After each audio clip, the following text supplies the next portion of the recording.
Right, financing retrofit. This is a really, really, really difficult one.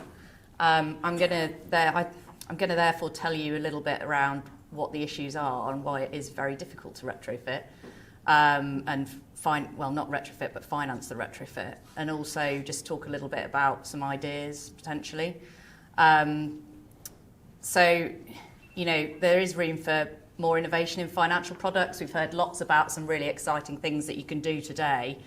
And there are a number of financial products that are coming forward to help people actually fund these things, with high street banks and building societies launching green products. And there are grants out there as well, government incentives. But the low returns and the long payback periods are often associated with retrofit, which means that it's very difficult to fund. And there's also no obvious financial incentive for people to undertake this work. So often it's quite altruistic, the work that people do. It's very expensive, it's very disruptive. So it's a very difficult sort of area to try and get people to invest in. There's a further issue when you look at rental properties, because then you've got the split incentives of the landlord and the tenant. How do you get a landlord to pay for something when he's not necessarily going to get the increased levels of rent from doing that work? Very, very tricky. So just to dig into a few different sectors and again talk about sort of some of the key issues there and what's available now. If you're financing in the private residential sector, the money needs to come from an occupier's or a landlord's own funds, a bank loan, or could be through a sort of third-party share of savings model. Now, sort of on the share of savings side of things, that's not very difficult on that's not very easy on residential properties. It's pretty difficult. You've got an issue whereby you've got funders wondering how they're actually going to get their money back if they do that, because it's very difficult to directly take money off people's energy bills. People don't necessarily have a very strong covenant strength. You can't secure against anything. There's lots of different issues here. Now, what you might be able to do is harness economies of scale. If those could be harnessed through a sort of area-based strategic mass retrofit project, you might attract more investment because a small percentage of the lost revenue could then potentially be absorbed. So if you have some defaults from some people, that won't matter in a large kind of portfolio of projects from a financing perspective, if you're looking at this truly through a kind of investor lens. I've already talked a little bit briefly about green mortgages. There's quite a few available now, provided by people like Ecology, Coventry Building Society, Nationwide, Barclays. They give a discounted rate or incentives for energy efficiency improvements, which is great, or for buying energy efficient homes. Also, Ecology does a renovation mortgage, which offers a discounted rate for projects that improve a property by, I think it's 2 or more EPC ratings. And there's also additional borrowing mortgages that Nationwide do, which has a low initial rate on the loans to pay for energy efficiency improvements. And I think there's also something from LendInvest in the buy-to-let market, which is basically a loan, a bridge-to-let loan they call it, which offers cash back to landlords that improve the EPC rating of their investments. So there are some things out there. The other issue that you have got is it's not linked directly to the property. A lot of these things, they're linked to the person themselves, which makes it very difficult if you're not going to be there for a very long time. How do you make your money back on these long-term investments? Is it going to be added to the value of your house? Not really. George, I think it was mentioned, carbon pricing is probably the only way that you'll get this to actually link in to housing prices and how people make their decisions on their investments for these kind of works. So yeah, as I've just said, kind of to unlock it, you need some long-term clear policies that's going to provide confidence that a return can actually be made from the investments if you're going to actually unlock retrofit on a large scale. The government has got to do this. At the minute, that's not really in place, and I don't think that there was anything within the latest strategy that kind of made us think that that was going to happen anytime soon. According to the Green Finance Institute, a value really does need to be attributed to the improvements, as I've said earlier, and ideally linked to the property itself, not the owner or the occupier. Otherwise, structural change just won't happen at all. We're otherwise, relying on the mortgage providers to drive the market for whole house retrofit. And that's just going to happen with piecemeal funding that's being provided for sort of measures like heat pumps, for example. And as again we've heard today, it's not about individual measures, it's about whole house retrofit. It's about doing things, thinking about the fabric of the building, and then building in the individual measures like heat pumps, solar, whatever it might be, in addition to that, to make sure you get the very best outcome. So just talking about the commercial sector, hasn't really been talked about today, but the good thing is that we do need to retrofit commercial buildings, and alongside social housing and public sector buildings, that can provide a really good stream of work for the retrofit supply chain.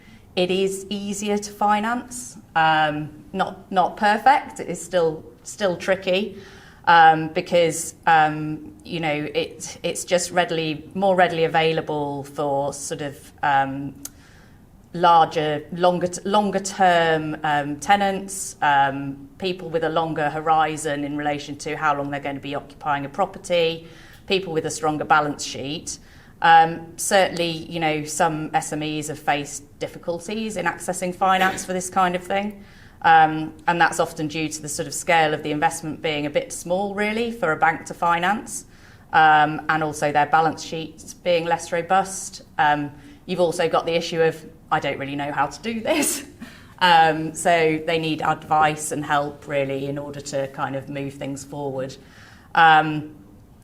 ESCO models, which I mentioned briefly on the residential side that you could potentially use, are quite often used for commercial properties, which is where you basically have energy efficiency measures that are designed and installed by the energy services company, the ESCO, and then they contractually guarantee the savings to be made over an agreed payback period, which is a nice model. And sometimes these are funded by the ESCO or their partner. Other times the organisation that's having the work done can fund it themselves, with the ESCO just providing the services, perhaps doing O&M as well as installing the kit. So there are different kind of models that you can use that are a bit easier to use in the commercial sector. So just on the public sector side, fantastic opportunity really to leverage that. Public sector can potentially borrow at a lower rate. They can do work that is informed, that is sort of forward thinking, that perhaps other people wouldn't do. They can have a longer time horizon when they're thinking about doing things. And they've got access to various different funds. So they've obviously got their own capital or grant receipts. That funding's limited, but they've also, they can also get things through Department for Education for school refurbs. They might be able to access their housing revenue accounts for housing. They can also use things like Salix, which provides interest-free loans to improve energy efficiency. Public Works Loan Board, which is the statutory body of the government that provides loan to the public sector for capital projects, low rate of interest. There is also the Public Sector Decarbonisation Scheme, and that provides grants for public sector bodies to fund decarbonisation and energy efficiency measures. And the government has started to allocate a small share of the promised, I think it's 3.8 billion, of the social housing decarbonisation fund, which will be spread over the next decade as well. The last couple relate to bonds. So you've got green bonds where public sector bodies could raise capital in the markets, specifically for retrofit activities, offering low interest and long-term finance. Quite expensive to set up. You need to raise quite a lot of money to do that and make sure that it stacks. Or you can have local climate bonds, which basically allow them to raise capital to fund specific initiatives, which I'll talk about a little bit in a minute. So social housing, again, great opportunity really to use this as a base load to bring forward people with the skills that are needed, because I think someone else mentioned, it's a real issue that there aren't enough people with the knowledge and skills to be able to actually do this work. And it's a bit of a chicken and egg scenario, because until you get lots of it happening, you won't get enough people training. So there's a whole training element of this that needs to happen alongside everything else. For the people that are actually going to do the work. Interestingly, the energy performance of properties in the social housing sector is generally better than owner-occupied and private rented houses. I think that's put down to a combination of newer stock, higher proportion of flats, also sort of regulatory requirements of registered social landlords who have a sort of typically proactive approach to renovation. But work still does need to be done in the sector, and this work, as I said, can provide this great base load of work for contractors. Now, there are some financial institutions that are focused on funding finance to the social housing sector, and also because of their sort of balance sheets, some of the sort of largest scale social housing providers can benefit from some good interest rates when it comes to borrowing. There is some further innovation needed, but just to give you a couple of examples of stuff that's available, Lloyds Bank have got an interest rate reduction associated with improving the energy efficiency of social housing, and I think they agreed their first sustainability-linked loan through a £22 million credit facility for a social landlord in Wales. And NatWest has got a €1 billion affordable social housing bond. It's the first of its kind by a UK bank, and there's an increasing focus on retrofit with some specialist funding available. And also social housing providers can also access the Social Housing Retrofit Accelerator, and that helps them to bid for £160 million of money from the Social Housing Decarbonisation Fund. So there's quite a lot available for social housing. And it's, a great opportunity for them to lead the way, really, per the public sector. Now, as I've said, this is really difficult. If we're going to deliver retrofit on a large scale, we've got to engage people on the way.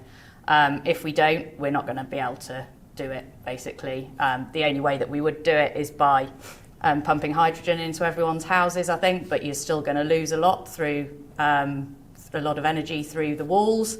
The whole house approach disappears unless you do something alongside it. So, if we're going to meet these challenges, we're going to need political leadership, public will, and the money.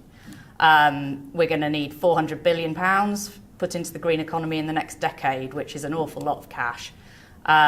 If we're going to make this journey, everyone's got to come. So, and it's especially stark in retrofit. So.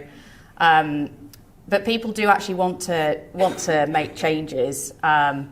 This can be achieved through government incentives. It can be achieved through government sticks, but it can also happen through engagement. And you can engage people through finance. Over 60% of people put money aside regularly. Over £60 billion is invested and saved in ISAs, and UK pension funds were valued at something like £6 trillion a few years ago, so it's probably actually more than that now. There are funds there, let's harness them. So I'll just tell you a little bit about abundance, which is where I'm from. Just sort of brings me onto it, really, because we're all about engaging people in relation to finance and getting people to invest in things that make a positive difference. The big idea behind us was that anyone could invest anywhere upwards of £5, including their ISA and pension money, in things that they can really feel engaged in, and they can also make an appropriate return on that money. They can understand where their money's going, what it's used for, what the purpose is of it, and that they can see the financial and the non-financial benefit. What is fantastic is that when people invest in things, they then become engaged in what it is. They start to understand more about it. And so this, we hope, will accelerate the transition to net zero, because as they invest in products and businesses, then they will end up doing more in their personal life as well. We're regulated by the FCA. We arrange debt, not equity, and people can sell their investments in our secondary market as well. So we raise money in a few different ways. We have a crowdfunding platform where the general public, citizens, retail investors, whatever you'd like to call them, can invest. We raise money for small-scale project finance, so that's for sort of infrastructure projects typically. They've all got a net zero focus. We've done all sorts of different things, from sort of vanilla renewables right the way through to controlled environment agriculture, electric vehicles, for example. We also do structured corporate debts, where money's sort of earmarked for a specific purpose for a corporate, so there'd be sort of bigger organisations where the risk is on the parent or the group that's got a strong balance sheet. And then the final one is community municipal investments, and this is debt issued by a local authority, where they raise money for particular projects, and then the interest and capital is repaid from money that's available to that local authority. There's no security. Local authorities have a strong covenant strength, and it's fairly low risk investment, but the risk is on the local authority. So just a couple of case studies, really. So just in relation to retrofit, we've done a few things on the retrofit side of things. This one is for some apartments in Liverpool, and a warehouse in the heart of Liverpool has been converted into 33 supported living and affordable rental homes by a property developer called Optivo. We raised 3.1 million for them. It's a 2.5-year investment at 10%. And Optivo works with the registered social landlord and local authorities to identify the types of homes that are most needed in that area. And in this case, it was affordable and supported housing, and then it renovates and builds those homes specifically for the long-term rental market. And the idea is that basically it's a 50-year investment. They refinance us out, or we refinance it out on the long-term basis. And then at the end of the 50 years, they revert to the local authority or the RSL for £1. So it's quite a nice model. And then just talking about some community municipal investments. So we've done 2 of these have completed, one with West Berkshire Council, one with Warrington Borough Council. They were planning to borrow from Public Works Loan Board, which I mentioned earlier, to finance projects that were going to contribute towards their climate emergency strategy or their net zero strategy, whatever they might call it. And we worked really hard to try and establish a product that would work for local authorities whilst engaging the public on this journey. So we did this with University of Leeds, which has been mentioned a few times now, and also with a couple of NHS trusts, a couple of councils, to structure a climate municipal investment. And the idea of it is that it's cheaper than PWLB, it can compete with PWLB, but at the same time you can borrow money from your residents, from the citizens, in order to drive forward your ambitions. The reason that it works is that crowdfunding means that it's easy to issue a bond and manage a bond. It's interesting because Leeds Council, they did try and do this years ago, but it was all paper-based bonds. And as you can imagine, it's really difficult to do, costs a lot of money. But the innovation of crowdfunding means that this can now be done efficiently and cheaply. The model sits alongside PWLB, and it just becomes a really simple way to build a local finance market. So the idea is that you harness that money in a local area that people are saving and put it towards local projects, and at the same time engage them in what you're doing. We just raised £1 million for both those bonds. They raised the money ahead of schedule. What was really interesting was that 25% of the investors invested £100 or less. So that just shows you that, people were interested in it, and it really was open to all. it created a communication platform, so every 6 months the local authority can engage with the people that invested, let them know how they're doing. But it's also been given us the opportunity to trial a mechanism for receiving interest donation. So every time that we have a cash return, as we call it, so every 6 months when money is being repaid by the local authority to investors, we give people the opportunity to donate their interest back. For the first lot of interest repayments, we had 10% of that money coming back to the local authorities. They've earmarked it for something specific, so whether that's rewilding or specific community projects, which is another really great sort of addition to this. There was local PR, which raised the profile of the local authorities, because some of the feedback initially was people don't really know what our local authorities are doing. Do we trust what they're doing? And this really helps to engender the trust in what the local authority is doing and increase knowledge of what they're doing in this area of net zero. And we just launched another one with Islington Council. That's raising funds now. I should have looked before I came up to see how it was doing. But that was only launched a week or two ago. So, and we've got a number of councils that are looking to move forward with community municipal investments in the next sort of few months. I think York's looking at it as well. And we've had a number of them that have signed up to pledges with the Green Finance Institute that they will look at these opportunities. So that's good. So just some features of these and how they might be used. And just to recap, it's cheaper than borrowing from PWLB, from central government. It's simple, low cost, templated documents, really flexible, replicable, so once you've done one, it's dead easy to do some more. Engage residents, and also the opportunity to do interest donation. And you can use the proceeds for funding retrofits in lots of different ways if they decided to use it for retrofit. So you could look at the local authority doing whole building energy efficiency work for their own estate. You can look at heat networks. You can look at individual measures for properties like heat pumps or insulation, perhaps on a mass basis as part of a wider scheme. Look at demand management, monitoring and controls. You could even look at other things like renewable energy projects as well. Solar on rooftops, and if a local authority wanted to, it could perhaps set up its own service for assessments and advice in this area, which perhaps had some sort of payback model over time. And that's it from me. Hope that was helpful.